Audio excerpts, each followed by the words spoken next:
Breaking news here, Seahawks head coach Pete Carroll is out. And joining me now is King 5 Sports Director Paul Sylvie. Paul, shocking news.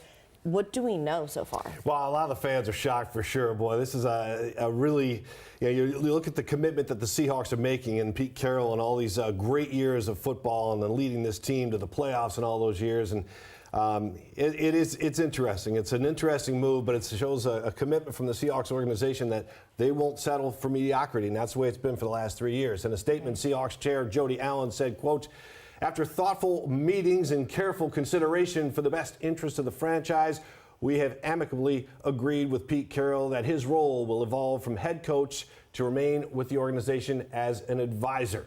Pete is the winningest coach in Seahawks history, brought the city its first Super Bowl title, and created a tremendous impact over the past 14 years on the field and in the community. Pete has had a tremendous run with the Hawks. He led them to the playoffs in 10 of his 14 seasons, which included 2 trips to the Super Bowl and, of course, 1 Super Bowl championship.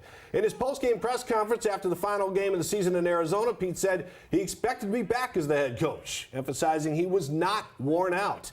Looking back at the last 3 seasons, the Seahawks had a record of 25-26 and made the playoffs only once in that time, a loss last year to the 49ers. Seattle also has won just 3 playoff games and has not advanced past the divisional round since losing the Super Bowl following the 2014 season. So the big question now is, who takes Pete's place? Here are just a few names out there. Top of the list has to be Dan Quinn. He's also on the top of several other teams' lists as a potential new head coach in those organizations. But, of course, Dan was the defensive coordinator here under Pete Carroll years ago, so he's familiar with the Seahawks organization. Jim Harbaugh is a name that's going to be thrown out there for a lot of different NFL teams now that he is the national championship winning coach at Michigan. Eric Bieniemy is a guy who left the Chiefs as an offensive coordinator, went to Washington as offensive coordinator in hopes he would get a head coaching job someday, and there's a lot of people who think he's ready to be a head coach. And Dave Canales is a guy who was with the Seahawks organization for 13 years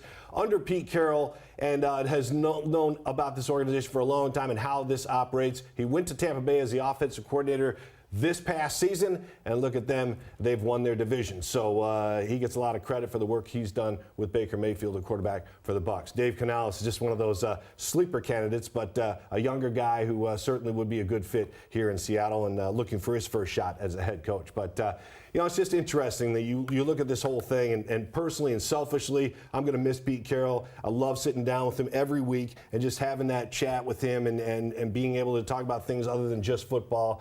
And he's so much more than a head coach. He's such a great person and such a great motivator that people sometimes they don't get to see that about Pete Carroll, that he's just so much more than a head coach. He offers a lot, brings a lot to the table, goes out and speaks to a lot of people, very strong in the communities as well. So, again, this is a shocker. I thought at 72 years old he was going to go till 75. He certainly has the energy for it, but this Seahawks organization is in good hands. Like I said, it's a nice message from the Seahawks top and the brass and Jody Allen and her management team that, you know what, 1 playoff berth in the last 3 years is not good enough for us, and that sub-500 record over the last 3 years is not good enough. So it's a message to the fans that, you know what, we got to make a change. We want to start winning again on a regular basis, and that's their take there. But John Schneider, the GM, is going to stay on hand, and the team is in good hands with him as well because he's had some tremendous drafts